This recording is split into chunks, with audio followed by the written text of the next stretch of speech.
Who are you going to vote for in the primary?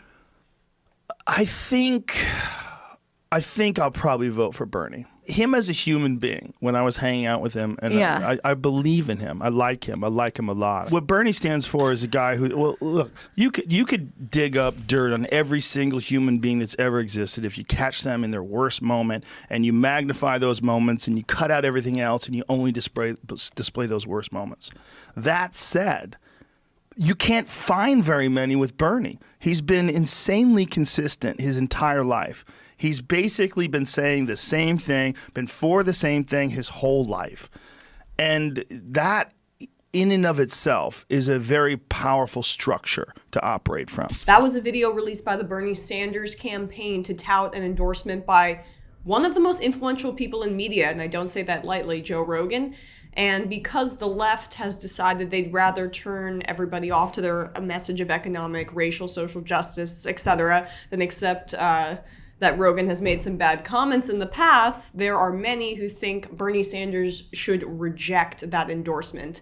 And I will tell you this now, that would be one of the worst mistakes the Sanders campaign could possibly make this election cycle. Here's just one example of and I hesitate to use that term, cancel culture outrage about this. Joe Rogan regularly gives a platform to hateful people like Milo Yiannopoulos, Alex Jones, James Damore, and Steven Crowder. He mainstreams sexist, racist, homophobic, and transphobic rhetoric in people. His endorsement of Bernie is an embarrassment, not a point of pride.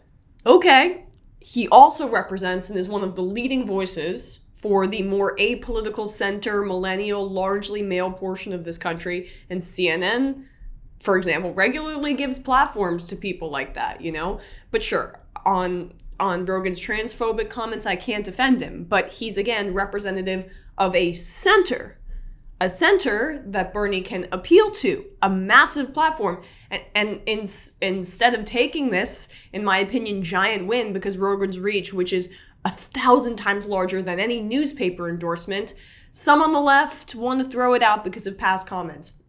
Okay, those past comments were offensive, but I'll counter those past comments with this comment. If you were in the presence of a woman who came over here from Guatemala and she's poor and she's starving and they're taking her baby away and she's wailing and screaming from a primal place in her DNA that the one thing she loves more than anything is being taken away. A baby. Yeah. If that doesn't freak you the fuck out, you're not a part of the team, man. You're missing it. You're missing it. What are we here for? We're here for 100 years of whatever. That's what we're here for. If you want to spend 100 years saying, hey, she should have fucking broke the law, I don't want you on the team. You're an asshole, right? And I don't give a fuck if you're right or left. I don't care if you're religious, or I don't care if you're an atheist. If that's what you support, you're an asshole, and we don't want you on our team. Why are we allowing all these special interest groups and lobbyists to interfere with our laws and influence our politicians and create all this shit that we don't want? I mean, Rogan is a great example of the center of America. CNN, the New York Times, Washington Post, they all think that they're the center, right? You know, they pride themselves on being the center. But they're really the center of power. They represent what the elites see as the center. Rogan, for all his flaws, all his strengths, he's just kind of a regular MMA dude that communicates with the apolitical millennial center. Largely male, largely white, I think. You know, that's just my sense of it. We cannot excommunicate people open to a leftist message every time they say something wrong or hold an opinion that is not a part of the woke orthodoxy. This is why people hate the left in some cases, why people are turned off to the left. They think they can't do anything right. Weren't we supposed to be the ones against policing speech?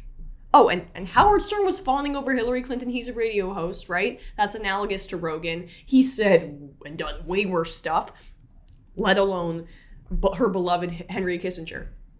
So if Bernie caves to this and is apologetic, it will be a horrific, horrific mistake. It will completely turn the huge Rogan audience off to him. The Democratic Party talks about wanting to bring white, working class, regular independents back into the party, not excommunicating them because they have some incorrect or bigoted views on trans people, for example, is not the answer. Bring them in, show them the light, because Rogan's super representative of that population, and overall, his views are more good than bad. So do not throw the baby out with the bathwater, because we have to win this, and Bernie Sanders gives us the best chance to do so.